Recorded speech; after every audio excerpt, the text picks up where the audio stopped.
From Mount Pleasant's own, this is News Central 34 at 5.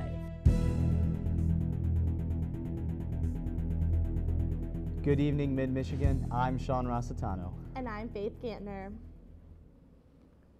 A new anti-bullying law recently passed by the Michigan Senate now faces controversy, and some people are saying that instead of preventing bullying, the law promotes it. The legislation requires state schools to adopt a new anti-bullying policy. So what's the fuss about? The law includes a line that says it doesn't prohibit statements of a sincerely held religious belief or moral conviction.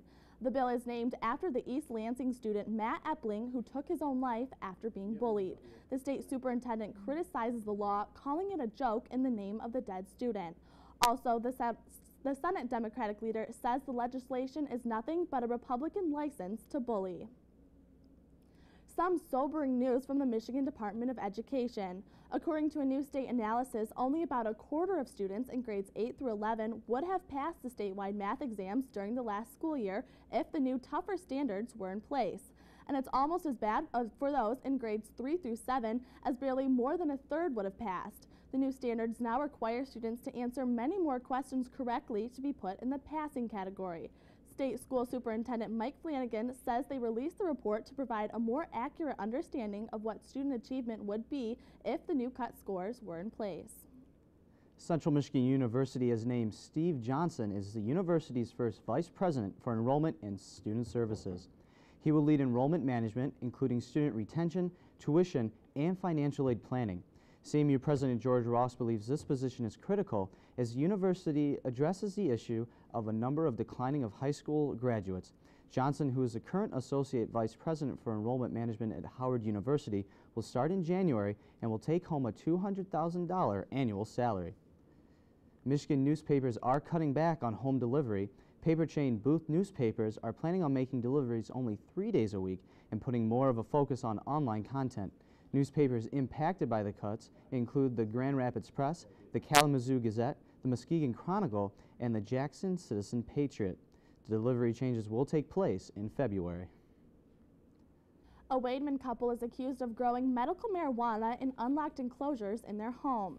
Elijah Lake and Karina Neff could both face a 7-year felony if found guilty.